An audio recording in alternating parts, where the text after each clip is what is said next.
काफी है घर को स्वर्ग बनाने के लिए।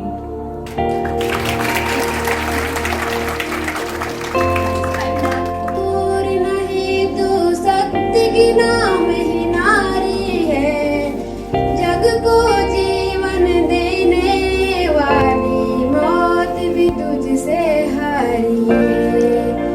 एएनएम का देखते थे और मैंने बहुत कुछ इनिशियली गायनी की नॉलेज नहीं थी, तो इनिशियली वे में मैंने इनको देखा, इतनी हार्ड वर्किंग, इतना डेडिकेशन जो हम लोगों में आज नहीं देखने को मिलता, वो इस एज में भी करती हैं। तो आज इस कॉलेज के माध्यम से और आप सबके माध्यम से अगर मैं इनको थोड़ा सा भी सम्मान दे सकती हूँ तो ये मेरा गौरव का विषय है। मैं चाहूँगी जोरदार तालियों जुत्ती हम बैठे हैं, तमाम आप लोग बैठे, एक बार जोरदार तालियां कोरोना वॉरियर्स के। मैं 4 पंक्तियां पढ़ती हूँ कि बेटियां क्या हैं। जग को जो जी रही वो ही तो बेटी है, दर्द को पी रही वो ही तो बेटी है, जिसने नीर से जहां में बिखेरी खुशी, जिसने नीर से जहां में बिखेरी खुशी, गम में हंसती रही वो ही तो बेटी है, गम में हंसती रही वो ही तो बेटी है।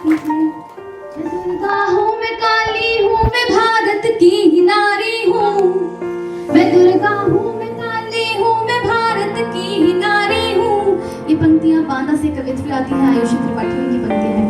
मैं दुर्गा हूँ, मैं काली हूँ, मैं भारत की नारी हूँ, है आता क्रोध भी मुझको, है आता क्रोध भी मुझको, न समझो मैं बेचारी हूँ, है आता क्रोध भी मुझको, न समझो मैं बेचारी हूँ। जो दोगे ठेस भी थोड़ी मेरे पावन हृदय को तुम, जो दोगे ठेस भी थोड़ी मेरे पावन हृदय को तुम, तुम्हारा सर कलम कर दूंगी ऐसी मैं कटारी हूँ, तुम्हारा सर कलम कर दूंगी ऐसी मैं कटारी हूँ। और आखिरी 4 पंक्तियां पढ़ती हूँ और अपनी वाणी को विराम देती हूँ कि आपको निवेदन करती हूँ पंक्तियां और तमाम जितनी बेटियां हैं सुनेगा। हमें क्या करना है बेटियों को और क्या कर रही हैं बेटियां।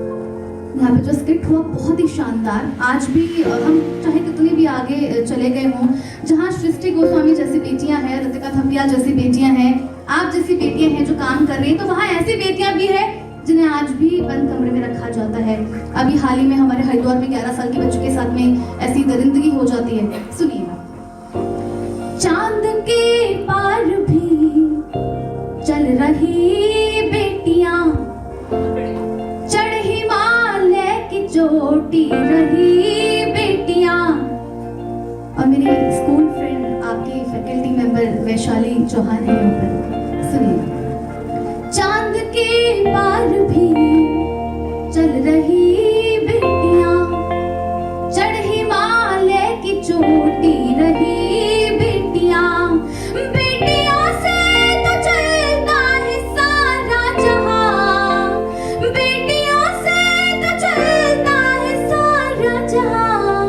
कल्पना चावला बन रही बेटियां, कल्पना चावला बन रही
सभी नर्सेज ने और डॉक्टर्स ने आगे आकर फ्रंट लाइन वर्कर्स की तरह हम सभी की जिंदगी को बचाया। एक बार big round of applause for all the nurses.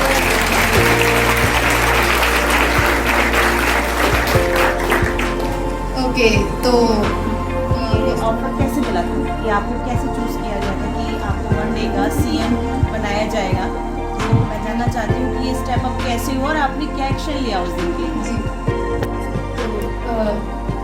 ये एक काफ़ी लॉन्ग टर्म से प्रोसेस चलता आ रहा है, क्योंकि अभी जैसे इन्होंने बोला कि 2018 में हमारे उत्तराखंड में एक बाल विधानसभा कार्य करती है।